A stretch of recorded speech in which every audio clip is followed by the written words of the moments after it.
believe it or not, we do still have a chance of winning the league. We just need to win twice, Celtic need to lose twice, and we need to overcome a 14 goal difference. I don't think it's going to happen, but we can hope.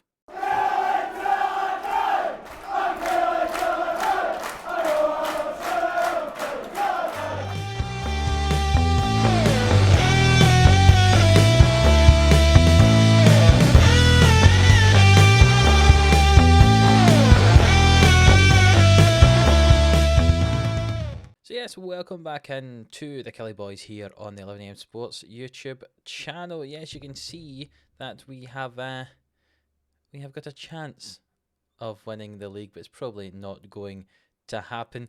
We are 6 points behind. You see, we're on 76 points compared to Celtic's 82, and we have a goal difference of plus 33, and theirs is plus 47. So I imagine it's probably not going to happen. Just looking at the league table at the moment, if it continues as it is, we are actually the top goal scorers in the country, and only Rangers and Celtic have a better defence than us this year. I must say, we normally had been fairly decent in defence, but not so much this year. I mean, still better than a lot in the league, but our offence really, we scored a lot of goals in the attacking side of the field.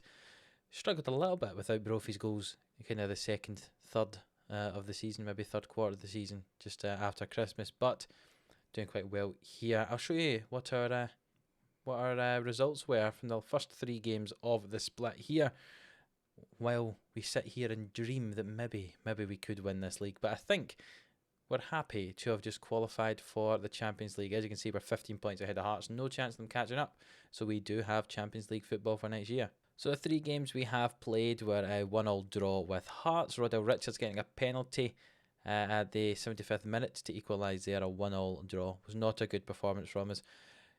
We won 3-2 against St Mirren. Dylan Tate with 2 goals, Stuart Finlay with 1. Another not great performance, I'll be honest. There was some good performances from some players, but all in all, I wasn't hugely impressed with us. And Dundee United, we won 2-1 against. We did actually have a very good performance in this game, but we just scraped the win with the Jordan Brown winner there, 85 minutes on the clock. You'll have noticed that Eamon Brophy played against Hearts, but did not play against St Mirren or against Dundee United. He stopped scoring again, so we just shoved Rodell Richards up front, put Charles Bawley out on the right hand side, and it seemed to be working all right. We'll see if we do that though for this Celtic game. I'll go and I'll have a check. You can see we're at 7:30. The game's due to kick off now, so we'll see what the team's going to look like for today. And the team is going to be this, I think. O'Hara in goal with Etienne and Finlay at the back. Egan Riley at right back. We're going to play Jordan Brown on the left-hand side today instead of Kyle Semple. I thought Brown's performance has been very good over the last 5 games. 7.44. Cannot complain about that at all. In the middle of the park, we're going to play Makaronitis and Kastrop with Tate just in front. He's kind of secured that attacking midfield role, has Dylan Tate this season. Didio on the left, Bawley on the right, and we'll keep Richards up front, which means Brophy only gets a place on the bench again. You can see, though he scored 33 goals this season, his last 5 games are 6.64. Not great at all, especially when we need a win against this Celtic team. I mean, ideally a 7-0 win would make the goal differences equal. And the game kicks off, and we know we need to win by quite a few to even give ourselves any chance at all of getting first position here. And we certainly don't need to concede in the 7th or 8th minute of the game. With Jaden Braff with the header there, poor defending, and good headed goal for Celtic. And at the third post, Etienne does not jump up with him. And 1-0 Celtic. Etienne has the ball at the back here for Kilmarnock. He's found Kastrop and he gets the ball back. And it goes to Makaronitis and Kastrop in some nice patient build-up play. Out to Jordan Brown on the left-hand side. He cuts inside, he hits it. That's an easy save for the goalkeeper. We've just changed our mentality to go attacking because we need lots of goals. If we lose both these games to finish the season, we still finish in second. But we do need to win them to have a chance of winning the league. And currently we're 1-0 down. And we are not going to win the league. I know it's a very, very, very, very, very long shot, almost impossible, but I'd still like to at least, take it to the last day of the season. That would be nice. Christie swings the ball in here, and we just about get the ball clear. Christie swings another ball in here for Celtic, and we've nearly conceded goals from set pieces all day today, but not quite there. Now we've got the ball. Egan Riley finds Macrianitis. Over to Cashup and back to Egan Riley. Swings the ball in. It's headed clear. And now Celtic break away. Hasic with the ball on the right hand side into Darami, into Christie. And it's just blocked by Macrianitis. Good defensive work from him. And away out for the corner kick. Make some changes here. In fact, we'll make all our changes. We'll put Rodell Richards back to right attacking midfield, and Tate, Didio and Bolly can all come off, and we'll bring on Kiltie, Berlanda and Brophy to see if we can get some goals here. Still playing the attacking mindset. We've had most of the ball. We've had more of the chances. We've had 8 shots on target and not 1 goal, which is very disappointing indeed. We've got the last 5 minutes of the game here. See if there's a highlight that appears. And there are 2 minutes left of added time, and we've got the ball here. What can we do with it? Castrop on it now, finds Macrianitis and Kiltie and Egan Riley, and back to Macrianitis and out to Brown on the left hand side. He plays the ball back into the middle, and Macrianitis and Castrop. It's a patient build up, but we give the ball away, and the ball's cleared away. So we do collect it again with Brown, who launches it forward, and it's went straight to the Celtic players again. And Braff has the ball here into Hasic, and this could be 2, and it could be the end of our title hopes.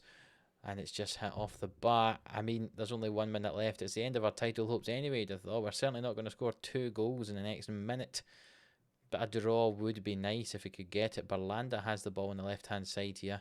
What's he going to do with it? Gets challenged is the answer, and Brown kicks it off the player. And now Celtic have got the ball, but they've given us it back. I think this is going to peter out into nothing, to be honest. Finlay plays it forward, and that's gone out for a throw. And that is full time. And just to rub salt in the wounds, Celtic receive the title on our field here at Rugby Park, right in the middle of our pitch. Celtic receive the title. This is the second time we've played in a game where we've been able to see the title being handed to the opposition. If you remember the Betfred Cup final, Rangers got that trophy right in front of us, and Celtic here receive that title right in the middle of Rugby Park. Let's quickly move on to the next one, the last game of the season. Let's see if we can finish on a high with a win against the other half of the Old Firm. Well, that's a very nice surprise. I have won the Scottish Football Writers Manager of the Year. Very happy with that indeed. Sorry, I just realised I started this game and I was not recording. We're a minute in, nothing's happened. But here's the team for today. We've got Hara in goal, Etienne Finlay, Egan Riley, Brown at fullback. Obviously, Semple can't play even if he wanted, because he is not allowed to play against his parent club. Tate and Macrianitis in the middle. Tate was having a whinge that he wasn't playing in his favourite role of roaming playmaker, so we've moved our deep line playmaker to a roaming playmaker, and Tate sits alongside Macrianitis. Kiltie in the advanced playmaker role with Richards and Didio on the wings, and Brophy comes back in the hope that he scores a goal in the last game of the season. Sorry about that, completely forgot I wasn't recording. I did all this about 2 minutes ago, and you've not got to see any of it because I hadn't hit that record button. But anyway, 2 minutes into the game, let's continue on. Well, a very boring first half so far. This is the first highlight, and Kiltie's given the ball away, and Rangers have got to the ball now. Denise here on their left-hand side, back to Lowry. And the ball forward and cleared away by Etienne, but back to Lowry again. Rangers also playing 4-2-3-1. Brophy wins that ball back, and Didio comes away with it now. What's Didio going to do? He's going to thread through Brophy. Can Brophy score? He cannot.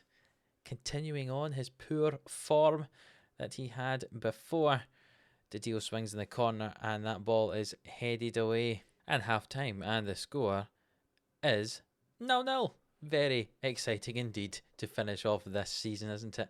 We lost 1-0 to Celtic, and so far in the first half against Rangers, no goals to speak of. Rangers have only had 1 shot. We've had 6. Let's see if we can make use of them. To deal with a free kick, and that's just tipped over the bar from Sergio Rico. A very nice effort from Didio indeed. He swings in the corner, and that's collected by Rico, and it's still 0-0. And this game has been boring indeed. No more highlights since the one you last saw. I'm just going to make some changes here. Castrop's dead in his feet, so he can come. Not Castrop. Egan Riley's dead in his feet, so Brown moves to right back. Castrop comes on at left back for Egan Riley. Andre Woods comes on the middle of the pitch on the box-to-box midfielder role, and Brophy's not played well, so let's give Josh O'Connor another go up front and see if he can do anything for us in the last 2 minutes of this game. Rangers do have the ball, though. It comes out to Denise here on their right hand side. Fuchs back to Denise, and the ball's bounced off the defender, but Denise gets it back, and it comes back to Denise again. I feel as if I'm just saying the same thing over and over again. It comes all the way out here to Lowry on the edge of the box. Dahoud and Eze and Stafylidis and Martin out to Taylor. The ball swung in, and it's cleared by Kastrup. And can Didio get to it? He can't. It's Christian Fuchs that gets the ball. He plays it into Denise, and back to Fuchs and Martin. There we go. That is wide of the goal. I said Martin. I don't think he is going to be a Martin. There's not an accent above there. But nonetheless, it is 0-0 to finish the season. 2 disappointing performances. I mean, the result was okay there against Rangers, but 2 disappointing results, really. Yeah. I was hoping for some goals in this episode. We've not scored one. And you can see from the screen there that means we have qualified for the Champions League in second position. A lovely, lovely way to end the year.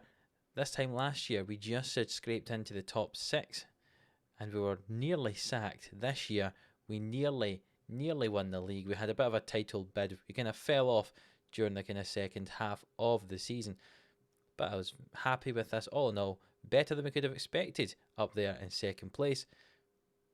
And Champions League football next season. So if you have enjoyed the episode, you're looking forward to Champions League football next season, then do leave a like, hit that thumbs up button, subscribe to the channel if you haven't already. And until the next one, we'll see you then.